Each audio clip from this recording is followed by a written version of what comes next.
ចាសូមស្វាគមន៍មកកាន់ Channel ចំណេះដឹងសម្រាប់សុខភាពចាថ្ងៃនេះ Channel យើងខ្ញុំនឹងធ្វើការរៀបរាប់ពីគុណប្រយោជន៍ចំនួន7ចាដែលអ្នកនឹងទទួលបានបន្ទាប់ពីបរិភោគគ្រឿងសមុទ្រដែលល្អសម្រាប់សុខភាពរបស់យើងចាអត្ថប្រយោជន៍ទី1គឺជួយសម្រាលអាការៈធ្លាក់ទឹកចិត្តចាមនុស្សមួយចំនួនបានរងគ្រោះថ្នាក់ពីជំងឺធ្លាក់ទឹកចិត្តចាដោយសារតែការ stress ពីការងារក៏ដូចជាជីវភាពរស់នៅប្រចាំថ្ងៃផងដែរចាការបរិភោគអាហារសមុទ្រឬក៏គ្រឿងសមុទ្រហ្នឹងគឺអាចជួយកាត់បន្ថយសញ្ញានៃជំងឺធ្លាក់ទឹកចិត្តបានយ៉ាងច្រើនដោយសារតែគ្រឿងសមុទ្រជួយបង្កើននូវកម្រិត DHA នៃរាងកាយនិងអាចបន្ទាបកម្រិតនៃការធ្លាក់ទឹកចិត្តបានទៀតផងចាទី2ជំនួយសុខភាពភ្នែកចាអាហារសមុទ្រសម្បូរដោយជាតិប្រេងមានអាស៊ីតខ្លាញ់អូមេហ្គា3ច្រើនដែលអាចជួយជំនួយដល់សុខភាពភ្នែកទៀតផងចា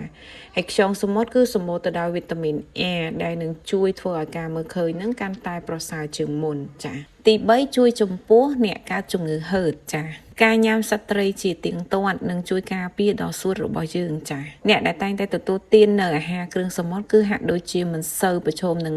បញ្ហាជំងឺហឺតនោះទេចាទី4គឺបំពន់ដល់សុខភាពស្បែកចាខ្លាញ់ត្រីនិងប្រភេទត្រីដែលសម្បូរទៅដោយជាតិអាស៊ីតខ្លាញ់អូមេហ្គា3និងប្រូតេអ៊ីនអាចពន្លឿនដល់ដំណើរការវិវត្តទៅរកភាពចាស់វ័យចំពោះមនុស្សស្រីនិងជាពិសេសបង្កើនស្រទាប់ស្បែក collagen ដែលការពារភាពជ្រីជ្រួញបានទៀតផងចាទី5ជំនួយដល់សុខភាពបេះដូងចាអ្នកគួរតែធ្វើការទទួលទានអាហារសមុទ្រឬក៏គ្រឿងសមុទ្រនឹងឲ្យបានយ៉ាងហោចណាចំនួន2ដងក្នុងមួយសប្តាហ៍ដែរចាដើម្បីអាចជួយកាត់បន្ថយកម្រិតនៃកូលេស្តេរ៉ុលអាក្រក់ចេញពីរាងកាយដែលវានឹងផ្ដល់ផលល្អចំពោះសុខភាពបេះដូងរបស់យើងចាទី6នោះគឺចំពោះអ្នកដែលខ្វះគ្រាប់ឈាមក្រហមចាអាហារសមុទ្រឬក៏គ្រឿងសមុទ្រគឺសម្បូរទៅដោយសារជាតិស័ង្កសីនិងជាតិដែកចា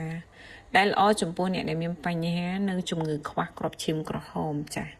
ហើយការបរិភោគគ្រឿងសមុទ្រក៏ជួយដល់ការបង្កើននៅកម្រិតអេម៉ូក្លូប៊ីននៅក្នុងរាងកាយរបស់យើងបានទៀតផងចាអត្ថប្រយោជន៍ចុងក្រោយនឹងគឺជួយរក្សាឲ្យឆ្អឹងរឹងមាំចាអាហារសមុទ្រគឺសម្បូរទៅដោយសារធាតុកាល់ស្យូមដែលល្អចំពោះសុខភាពឆ្អឹងចានិងសម្រាប់ដល់ការឈឺចាប់សន្លាក់ចំពោះស្ត្រីដែលមានជំងឺសន្លាក់ទៀតផងចាហើយអត្ថបទនេះChannelយើងខ្ញុំដកស្រង់ចេញពីគេហទំព័រក្នុងស្រុកភ្នំពេញប៉ុស្តិ៍ចាសូមអរគុណអ្នកទាំងអស់គ្នាដែលតែងតែតាមដានក៏ដូចជាគាំទ្រនៅ Channel ចំណេះដឹងសម្រាប់សុខភាពចាហើយសូមអភ័យទោសចំពោះរូបភាពក៏ដូចជាពាក្យពេចន៍មិនច្បាស់នៅត្រង់ចំណុចណាមួយផងដែរចាសូមអរគុណ